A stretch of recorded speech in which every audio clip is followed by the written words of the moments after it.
And welcome back to another episode of Some Guys Podcast. I am your host, some guy named Guy. Make sure you stick around to the end for the song, or you can just jump right to the end and listen to the song, or you can go to the music from the episode's playlist and listen to the song for this episode there. Either way, let's get right into it. So this episode, it's not as upbeat as some of my episodes are going to be.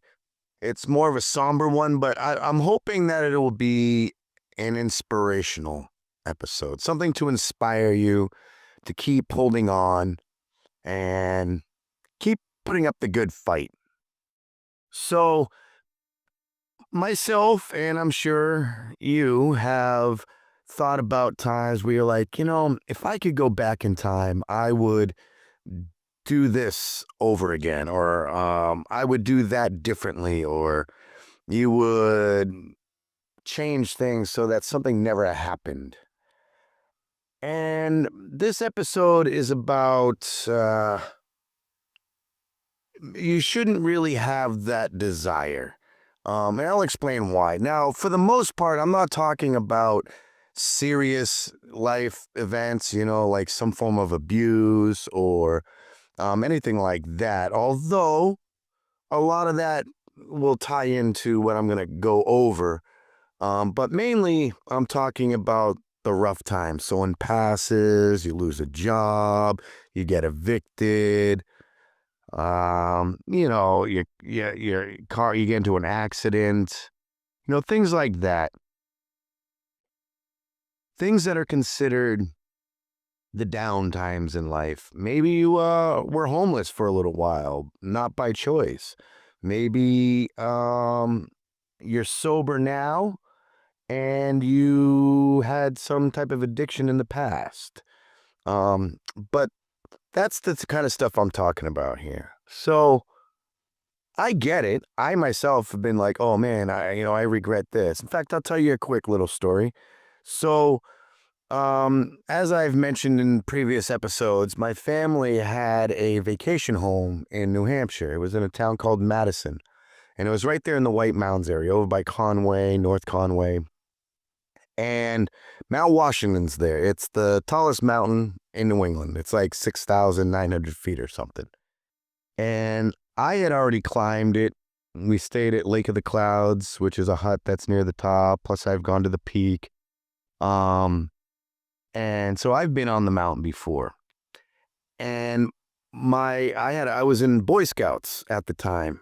Or, yeah, it was either Cub Scouts, like late Cub Scouts or early Boy Scouts. And there was a kid that was in our troop named Noah. And there was his dad.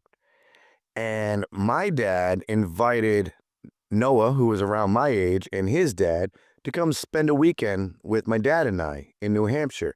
And then we would hike up and ski Tuckerman's Ravine. Now, there's no chairlifts or anything for this place. Like, you literally have to carry your backpack, you got to lug your boots and your skis, and you go up to Tuckerman's Ravine, which is this ravine on Mount Washington.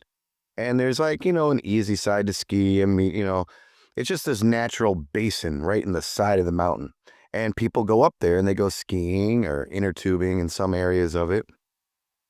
And it's not hard, but it's a little difficult to get to. I mean, after all, it is on the tallest mountain in New England. So when my dad invited Noah and his dad to come up for the weekend, even at that young age, probably 9, 10, 11, 12, somewhere in there, I knew that this was something special, something unique. My family always did things together. It was very rare that my dad would go up to New Hampshire without, my mom, and without the rest of his family. So this was definitely like a father-son kind of thing, and we had company, Noah and his dad. And we got up to New Hampshire, and we made the plans for, I think it was the next day or something, to go hike up to Tuckerman's Ravine and go skiing. We got to the mountain the next day. And we had all our backpacks and everything packed and our skis strapped in and our ski boots strapped in. And we started hiking up. Now, I'm no stranger to hiking. You know, I've been hiking. I've climbed most of the 4,000 foot plus peaks in New England, well, in New Hampshire and Maine. I've gone on week-long hiking, canoeing trips, camping trips, things like that. I was born and raised, I was I was adopted at 5, but I had been hiking since like day one with the family. And so it's not that I couldn't handle it, but I was in a very mood. I just didn't want to do it. I just wasn't, you know? So about halfway up the mountain, I decided I didn't want to do it anymore. I didn't want to go on. I started being moody and I went back to the van. I hiked all the way back down the mountain by myself. My dad gave me the keys and I just waited in the van for several hours while they finished going up the Tuckerman's Ravine and skiing. And it's not that it was a competition, but it was kind of like I said, a special time. I was up in New Hampshire with my dad. My mom wasn't there, and Noah and his dad were there. So it was kind of like a father-son versus father-son kind of situation. And when they came back down, my dad didn't say anything to me, didn't really acknowledge me or look at me. Um, I could tell that he was disappointed, like, come on, dude, like, seriously, like, you just quit like that. We had company, we were going to go up there, go skiing, and you just went back to the van. Like, I could tell that he was very disappointed.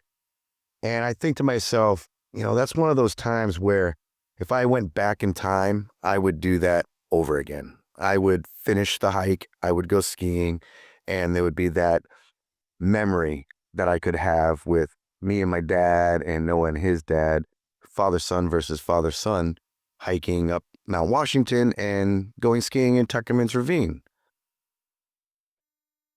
So yeah, I have some regrets. That's just a minor example. But the bottom line is that we shouldn't want to change things in the past. We shouldn't want to do things over. And the reason is because it was the down times and the bad times that let us appreciate the good times in our lives. If life was perfect all the time, we would get complacent. We would grow comfortable. We would take it for granted. An example would be Southern California, for instance. If you live in Los Angeles, like right on the beach, like maybe Santa Monica or Venice, you'll be there and you'll hear tourists like, "Ooh, look at the sunset. It's so beautiful. Look at all the orange and the reds and the yellows. Oh my gosh, it's so beautiful." But if you live there year round, you're like, so what? It's like that every night. It's not a big deal. Get over it. And you end up not appreciating it. You end up not appreciating the beauty of it. And these people, they're appreciating it because where they're from, they don't get sunsets like that, So they're able to appreciate it.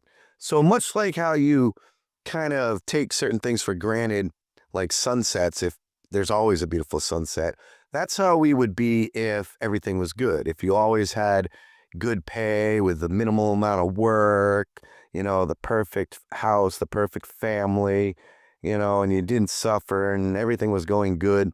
Trust me, humankind does that. Mankind does that, You would get complacent. So you need those moments in life that are down where you're about to lose it all or you have lost it all, Because then when things are going good and the times are going well, you appreciate them more because you can reflect and be like, "Oh man, I remember this time I had to sleep behind a dumpster," or "Man, thank God I have this job because there was that period of time I got evicted, and this and that, all because, I didn't have a job." And oh man, so when the good things happen, you tend to fight for them more. You tend to do what it takes to hold on to it because you've had the bad times. You know what it's like to go through them, you know? And also, you need that sweet with the sour and the sour with the sweet. Just like you need the bad times to appreciate the good times, you need the good times to, acknowledge the bad times, meaning you don't want to digress. You don't want to fall on hard times because you've been there. You know what it's like. So you want to do everything you can not to do it again. Or you've learned lessons from those bad times. You got a little, you know, drunk or something, belligerent. You got into a fight and you end up going to jail for, a few days. Maybe that experience causes you to think twice and be like, well, I'm not going to do that again. Or more seriously, let's say that one time you decide to drink and drive and get into a serious accident, you know, because you experienced it and survived, you're like, oh man, well, I'm never doing that again. The bad times are times that we can learn from, we can grow from. And it's not good to blame things on the past and the bad times, use it as a crutch. For instance, oh, I'm this way because this happened to me, or I'm sorry I said that, I had a rough experience in my life. And so now I tend to, be short tempered. And, that, you know, for lack of a better term, it's almost a sign of weakness because we need to overcome. We need to rise above. When we fall, we have to learn to pick ourselves back up. I mean, Batman talked about that, you know. Remember Alfred said in the movie, he goes, why do we fall down? So we can learn to pick ourselves back up. The Matrix covered it. The first Matrix was, a paradise. It was Eden, but humanity just wasn't able to cope and adjust to it. Mankind needs drama. Same thing with relationships. I don't want to sound sexist. I don't intend to, but, you know, women say that they want, the nice guy or whatever, but that's not true. I mean, think about it. If you're a female and you're listening to this, ask yourself this. If you had a guy that opened doors for you, gave you a kiss every time you walked into the house, and, was this idolized, like this perfect entity of a partner, come on, be honest. You would grow bored of it and you would grow sick of it. You need a little drama. You need to think that he might cheat on you, or that he might not care about you as much. You want him to fight for you, and you don't want things to be perfect. And men, it's the same way. Yeah, men tend to be a little bit more laid back in some instances, but we do need a little drama. That's why we watch sports, that competition. We get the adrenaline rush in. That's why we do outdoorsy stuff and we work with our hands. We need more than just the mundane. So as you go through life, you are going to have good times. You're going to have bad times. But in the end, who you are right now, who you are today, the person you have become, it is because of the good times that you had. It is because of the bad times that you had, the lessons that you learned, the experiences that you gained. You are the very person you are today, whether you love yourself or you don't. The truth is, you are who you are because of the past and all the experiences, not just the good times. Think about if you were to have redone all the bad times in your life and somehow was able to prevent it. Do you think you'd be who you are right now? Or do you think you would be soft-willed, maybe thin-skinned, easily to arouse, emotional, you know? What kind of person would you be today if you didn't suffer at all? You know? So as you go through this life, you should want to live it all. And you should want to live it all again. Because we are the sum of where we've been. So we can reflect on the past. We can think, oh, I would redo this or redo that.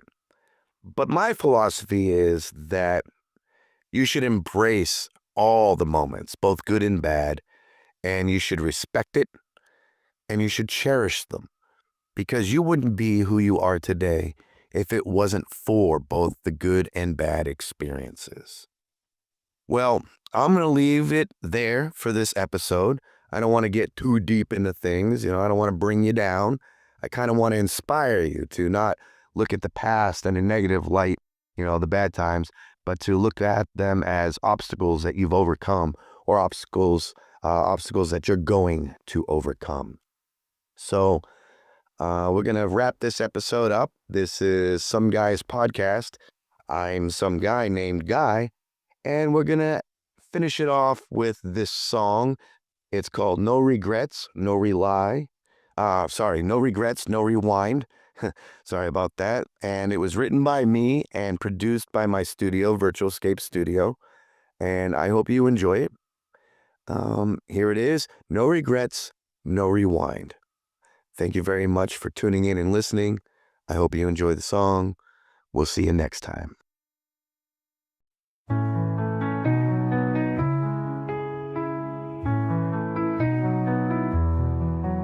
In a house made of glass and stone, feeling broken, sometimes alone. But you know I wouldn't change a thing for the joy and the pain they bring. Dancing wild under neon lights, falling hard on those endless nights, tripping over on the road of dreams.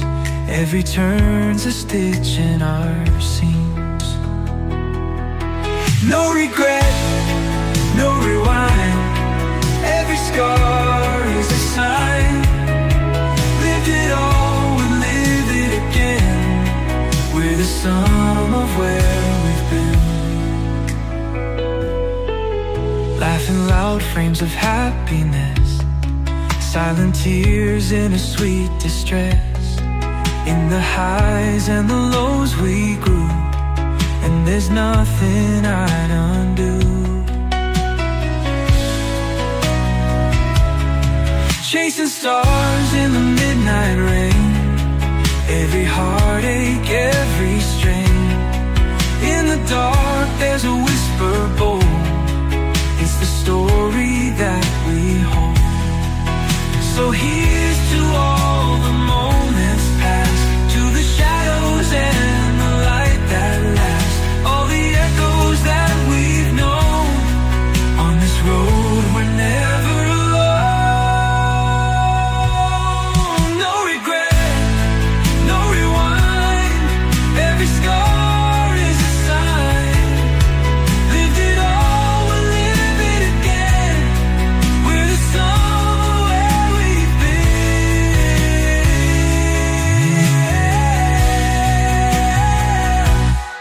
No regret, no rewind. Every scar is a sign. Live it all, we'll live it again.